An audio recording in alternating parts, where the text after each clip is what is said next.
సిరిసిల్ల పట్టణ పరిధిలోని పద్మనాయక కళ్యాణ మండపంలో జిల్లా షీ టీం ఆధ్వర్యంలో ఏర్పాటు చేసిన పోలీస్ అక్క కార్యక్రమాన్ని జిల్లా ఎస్పీ అఖిల్ మహాజన్ ఐపీఎస్ ప్రారంభించారు.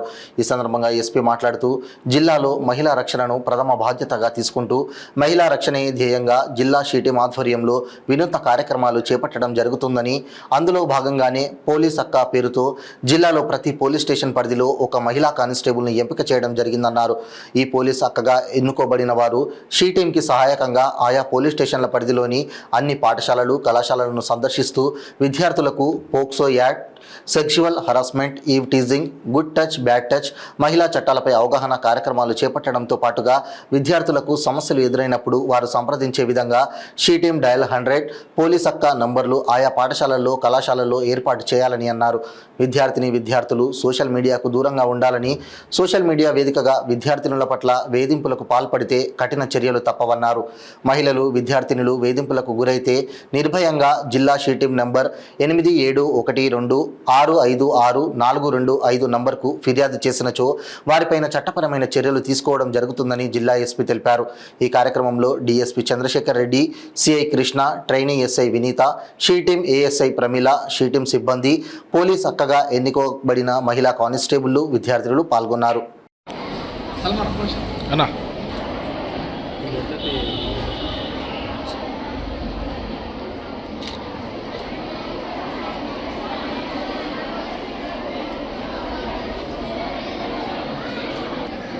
Thank you very much. షీ టీం మీ దగ్గర ఆల్రెడీ చాలాసార్లు వచ్చింది. షీ టీం జిల్లాలో పని చేస్తుంది. ఆ షీ టీం ఏంటి అంటే దట్ మీకోసం వాళ్ళ పోలీస్ స్టేషన్ లేకపోతే మీ స్కూల్ వస్తారు. ఆ స్కూల్ వచ్చిన తర్వాత మీకు 2-3 పాయింట్స్ చెప్తారు. మీరు చెప్పాలి. మీరు చెప్పకపోతే ఆ బయట రాదు. ఏమైనా నేరం జరుగుతుంది, ఏమైనా మీకు ఈవినింగ్ చేస్తున్నారు, మీకు హరాస్ చేస్తున్నారు, ఆ బయట రాకపోతే మనం సాల్వ్ చేయడానికి లేదు. చేయవచ్చా? ఇప్పుడు మీ స్కూల్లో ఇదే స్కూల్లో ఒక టీచర్ పైన కూడా కేసు అయింది. అదే ఎవరు చెప్పారు? మీరే చెప్పాలి. మీరు చెప్పకపోతే బయట ఎట్లా వస్తుంది? రాదు కదా, రాదు. ఎందుకంటే స్కూల్లో జరుగుతుంది, లేకపోతే మీ పర్సనల్ లైఫ్లో ఎవరైనా మీకు ఈవినింగ్ చేస్తున్నారు, హరాస్మెంట్ చేస్తున్నారు, అది ఎట్లా కంటిన్యూ అవుతుంది. ఇప్పుడు 2-3 సార్లు నేను ఇదే స్కూల్ ముందు కొంతమంది పిల్లలకి బైక్స్ లో ఇట్లా చేసి బిలీ చేసి మళ్ళీ వెంటనే చూసి ఏమైనా రిమార్క్స్ చెప్పి కూడా నేను చూసాను. బట్ నాకు స్కూల్ నుండి ఎప్పుడైనా ఇన్ఫర్మేషన్, మీ గర్ల్స్ నుండి సీటింగ్కి ఎప్పుడైనా ఇన్ఫర్మేషన్ రాలేదు. అప్పుడు వీళ్ళకి మళ్ళీ అక్కడ పంపి అట్లీస్ట్ 4-5 బైక్స్ వల్ల పట్టుకున్నాం. వాళ్ళు ఏం చేస్తున్నారు? ఇట్లా వెంట చూసి మీరు వెళ్తున్నారు అంటే వెంట చూసి ఏమైనా రిమార్క్స్ పాస్ చేస్తారు. అది నేరం. మీరు అందరూ అర్థం చేసుకోవాలి. అది నేరం, అది పెద్ద నేరం. అది మీరందరూ ఏంటి అంటే అది నేరం కాదు, జనరల్గా రొటీన్గా చెప్తారు. అట్లే అనుకుంటున్నారా? మీకు తెలుసా అది నేరం? తెలుసా లేదా?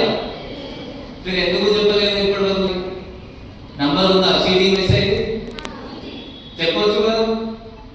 మీ అమ్మ ఫోన్ నెంబర్ నుండి, నాన్న ఫోన్ నెంబర్ నుండి ఎట్లా చెప్తుంది మన స్కూల్ దగ్గర? చెప్పలేదు. సో వాళ్ళకి మీ ఫ్రెండ్ లాగా తీసుకోండి. మనం ముందు పోతే మన జిల్లాలో ఎట్లయినా సెక్షువల్ హరాస్మెంట్ ఏమైనా ఉంటుంది, సెక్షువల్ రిమార్క్స్ ఉంటుంది, అది మనం తగ్గిపోవచ్చు. చాలా వరకు మనం తగ్గిపోవచ్చు. ఇది కాకుండా ఇంతకుముందు మనం ఇంకొక ప్రోగ్రామ్ సిటీ వాళ్ళు చేశారు. అదేంటంటే స్కూల్ పోయి చిన్న చిన్న పిల్లలకి ఆ గుడ్ టచ్, బ్యాడ్ టచ్ ఏముంటుంది అది చెప్పేశారు. అది కూడా మీరు అందరు మళ్ళీ గుర్తుపెట్టుకోవాలి. అది ఇగ్నోర్ చేసింది మాట కాదు. మనం ఏంటి అమ్మనాన్ని చెప్తే అమ్మనాన్ని ఏం చెప్తారు? వదిలేసేయాలి, మనం పరుగు పోతుంది, జనరల్ గా రొటీన్ అది చెప్తారా లేదా? మీరు అప్పుడు మీ అమ్మ నాన్నని సందేహించాలి. అట్లా కాదమ్మా, ఇట్లా ఇట్లా చేయకూడదు, ఎవరైనా ఇట్లా చేయకూడదు, మనం చెప్పాలి, బయట చెప్పాలి, సీడీకి చెప్పాలి, లోకల్ ఎస్ఐ చెప్పాలి, మీ టీచర్స్. సో అందువల్ల అన్లెస్ మీరు చెప్పకుండా వరకు, మీరు చెప్పకపోతే ఈ సొసైటీలో మనం చేంజ్ తీసుకురావాలి పాసిబుల్ లేదు. అందువల్ల గర్ల్స్ మీరు ముందు వచ్చి చెప్తే మనం సాల్వ్ చేయవచ్చు. ఇది చాలా ప్లేసెస్లో మాత్రమే, స్కూల్లో కాదు, బయట కూడా మార్కెట్లో ఉండొచ్చు. ఇంకొక సీటింగ్ గురించి చెప్తాను. ఒక లేడీ ఫోన్ చేసింది సీటింగ్ వాళ్ళకి, ఐ థింక్ 15-20-30 days బ్యాక్.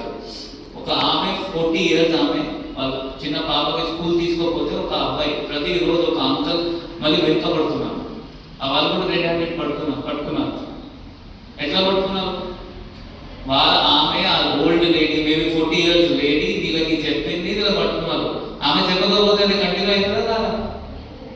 మీరు ఏం చేయాలి? చెప్పాలి. మళ్ళీ వాళ్ళ నంబర్ సేవ్ చేయండి, నంబర్ సేవ్ చేసి వాళ్ళకి చెప్పాలి. ఇప్పటి నుండి ఇంకొక మనం ఏం స్టార్ట్ చేస్తున్నామంటే, ఇప్పటి నుండి మనం ప్రతి మండలికి ఒక్కొక్క కానిస్టేబుల్, ఇప్పుడు ప్రతి మండలికి ఒక్కొక్క కానిస్టేబుల్ వచ్చింది. ఇంతకుముందు అంత స్ట్రెంత్ లేదు. ఇప్పుడు రిక్రూట్మెంట్ అయిన తర్వాత మనం వీళ్ళకి ఇప్పుడు ప్రతి మండలికి ఒక్కొక్క లేడీకి, ఒక్కొక్క గర్ల్ కానిస్టేబుల్కి స్కూల్లో పంపిస్తాం. వాళ్ళు ప్రతిరోజు ఒక స్కూల్ విజిట్ చేస్తారు. వాళ్ళ నంబర్ కూడా ఇస్తారు, మీకు షీటింగ్ నంబర్ కూడా ఇస్తారు.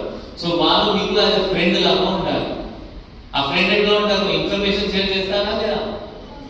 సో వాళ్ళకి కూడా మీరు మంచిగా దగ్గర ఉండి వాళ్ళకి అన్ని ఇన్ఫర్మేషన్ చెప్పాలి. కానీ ఏం జరుగుతుంది, ఎవరు మంచి వాళ్ళు ఉన్నారు, ఎవరైనా మీతో మిస్బిహేవ్ చేస్తున్నారా లేదా, ఎవరైనా ఇన్స్టాగ్రామ్ ఆడుతున్నారా, తర్వాత వాళ్ళ షీటింగ్ నంబరు, తర్వాత బయటకి ఎక్స్పోజ్ చేయకపోవడం మీ పేర్లు, అట్లాంటివన్నీ మీకు చెప్పేది. మీకు ఇంకా ముందు కూడా అందరూ ఇక్కడ ఉన్న పిల్లలు స్కూల్స్కి వచ్చారు. ఈసారి ఏంటంటే ఇంటీరియర్ ప్లేస్లో కూడా వెళ్ళాలనే ఉద్దేశంతో గౌరవనీయ ఎస్పీ గారు అందరికీ, ఇప్పుడు కొత్త స్టూడెంట్స్ అక్క వాళ్ళు ఉన్నారు కదా ఇక్కడ పక్కన, వీళ్ళంతా నిలబడుకున్నటువంటి కానిస్టేబుల్స్ అందరూ మంచి ఎడ్యుకేటెడ్, అంతా ఇంజనీరింగ్ పీజీ చేసిన వాళ్ళు ఉన్నారు. వాళ్ళు ప్రతి మండలానికి ఒకరు, వీళ్ళే షీటింగ్ వాళ్ళు ట్రైనింగ్ ఇచ్చి వాళ్ళు ప్రతి మండలంలో ఉన్నటువంటి అన్ని ఆల్ గవర్నమెంట్ అండ్ ప్రైవేట్ స్కూల్స్లో ఈ అవేర్నెస్ ప్రోగ్రామ్ కండక్ట్ చేయడానికి ఎస్పీ గారు వాళ్ళు కూడా ట్రైనింగ్ ఇచ్చారు.